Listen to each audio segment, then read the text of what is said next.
Is the Westbrook trade the worst in Lakers history? Well, let's go with what Magic Johnson said. If they don't get out of the playing game, it could go down as the worst. LeBron wanted Russ and then wanted to fire Vogel, but LeBron wasn't the one making the trade and wasn't the one making the firing. That was the organization. So back in 2021, the then defending NBA champions Los Angeles Lakers took a disappointing and heartbreaking loss in the first round of the NBA playoffs to the Phoenix Suns. This bizarre season was capped off with a torn groin injury by Anthony Davis. Now, what resulted from this was probably the biggest knee-jerk reaction in NBA history, in my opinion. Lakerland, it's time to revisit the move that could be the reason that the Lakers are where they are right now. This is the story of the Russell Westbrook trade to the Lakers. Basketball, a game of giants. When he had to, he knew all the tricks.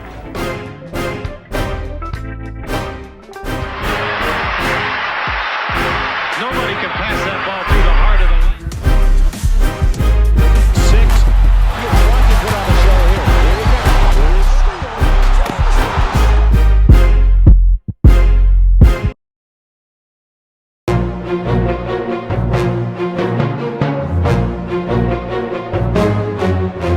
Before we get into the story, I do want to highlight the one player I personally hold the most accountable for this destructive experiment.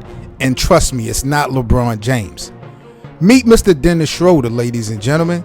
Yes, I hold DS responsible for all this madness. If you guys remember, back in 2021, Dennis Schroeder bet on himself and declined that $84 million extension.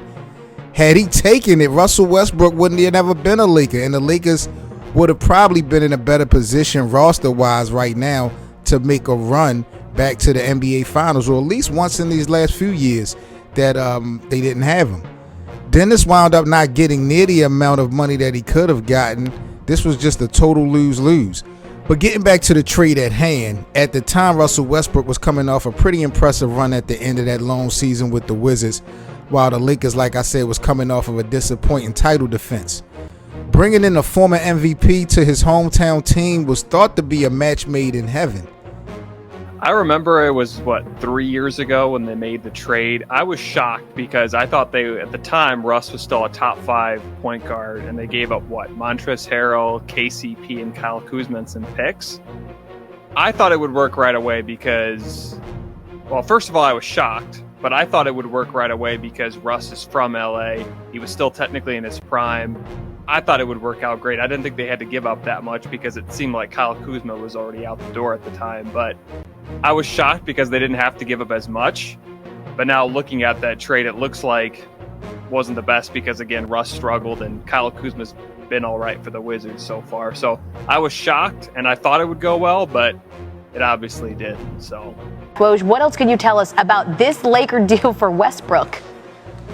Well, this has been a conversation, I'm told, that has gone back and forth for a period of time now, and that the two sides now feel like they are nearing a possible deal that would deliver Russell Westbrook to the Lakers. Big trade involving a former MVP and Russell Westbrook, it's been reported. The trade was a blockbuster in every sense of the word, with 5 teams, 9 players, and multiple picks involved. Here's how things kind of shook out. So the Lakers got Russell Westbrook in the 2028 second-round pick. The Wizards in return got Kentavious Caldwell-Pope, Montrezl Harrell, and Kyle Kuzma. The Wizards also acquired Spencer Dinwiddie from the Nets and Aaron Holiday, as well as Isaiah Todd's draft right from the Indiana Pacers.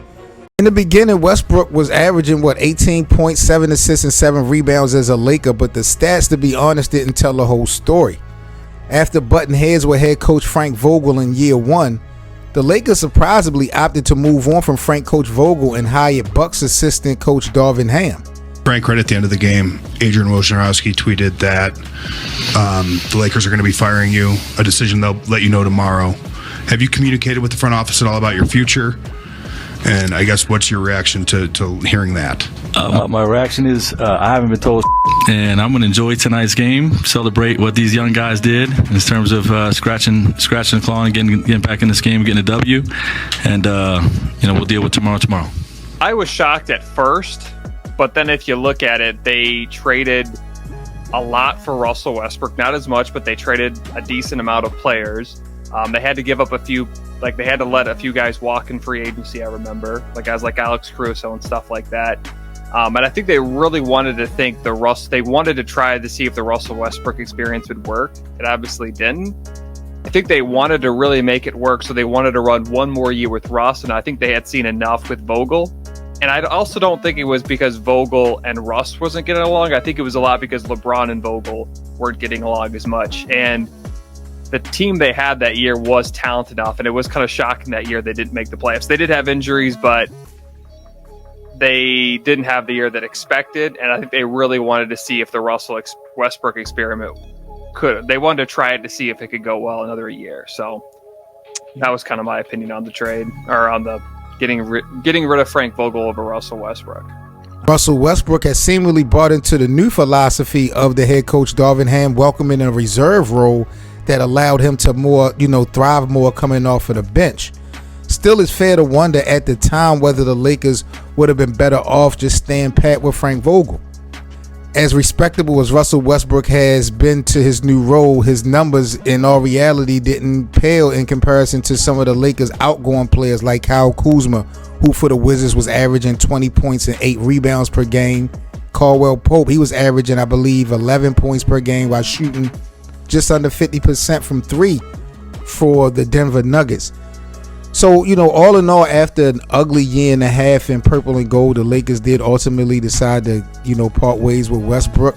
They traded him to the Utah Jazz at the deadline in a move that ultimately propelled the team to the Western Conference Finals. Westbrook was bought out by the Utah Jazz from there, and he ultimately signed with the Los Angeles Clippers. So, Lakerland, who's the one person that we're going to blame for this whole situation? Is it my man LeBron James? I mean, when I think about it in hindsight, this might honestly be second behind the 2011 finals as his biggest black mark on his career. If you guys remember back in the 2020 bubble, I know y'all remember that, the Lakers had played the Rockets, and LeBron spent the entire time playing 20 feet off of Russ, daring him to shoot. So I really don't understand in totality why someone with supposedly one of the greatest basketball IQs would ever think that this was going to work initially, especially having to play him the way he played him.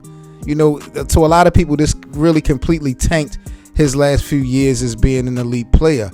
Now, I really wasn't mad at the Russell Westbrook move when it happened, because when you look on the other side of things in the Eastern Conference, you now have the Brooklyn Nets, who was favored to go to the finals with Kevin Durant, Kyrie Irving, and James Harden. That's a three-headed monster.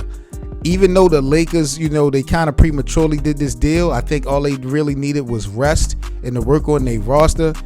I don't think AD and LeBron would have been enough to knock off that three-headed monster in a 7-game series. You had to have some more firepower. And for them to go get a former MVP at the time, I just really wasn't mad at it. As much as LeBron wanted to get Russ, the Lakers made that trade, or they were the one that traded for Russell Westbrook, right? And then they were the ones that fired Frank Vogel and hired Darvin Ham. So I think you can shift the blame to both, because LeBron wanted Russ and then wanted to fire Vogel, but LeBron wasn't the one making the trade and wasn't the one making the firing. That was the organization. So I think both deserve the blame, in my opinion. How has that move, Lakerland, impacted this current organization at all? Is there any ways that you guys could think of that this team really is suffering now because of the Russell Westbrook move? I think it did affect it because, again, you had to give up KCP, who's a solid player, who was a huge role player in the Nuggets title. You had to get rid of Kyle Kuzma. I think he was already out the door, but you still had him. He's actually been pretty decent for the Wizards, even though Washington's terrible. They had to move on from Montrezl Harrell. That wasn't a big one, but then they had to let a lot of free agents walk, like Alex Caruso. We mentioned him. Dennis Schroeder. I forgot about him too. That was another big one. And I think it has affected it because now the last, 2 years, their bench and their supporting cast outside of LeBron and Davis haven't delivered. And I think that's kind of what affected. Now, when they traded for Russell, that was pretty big, but he's been just very inconsistent. That's kind of their concern, or kind of the concern for the Lakers right now. But I think it has, because outside of Bron and Davis, you really have a lot of inconsistencies. And I think, it has affected the trade in some way or another. How would you guys would have done things different? I'm Seven Mitchell here with the Lakerland team. Like, comment, and subscribe. Don't forget to become a member of the channel. We definitely going to have some members-only exclusive content for you guys and definitely appreciate the support. I'll catch you guys on the next Lakerland video.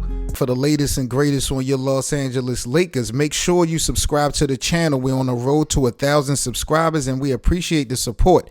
Follow us on social media at Lakerland Show and join our Playback TV room for our free VIP access to our Lakers watch parties and, of course, the Lakerland podcast. That's playback.tv/Lakerland.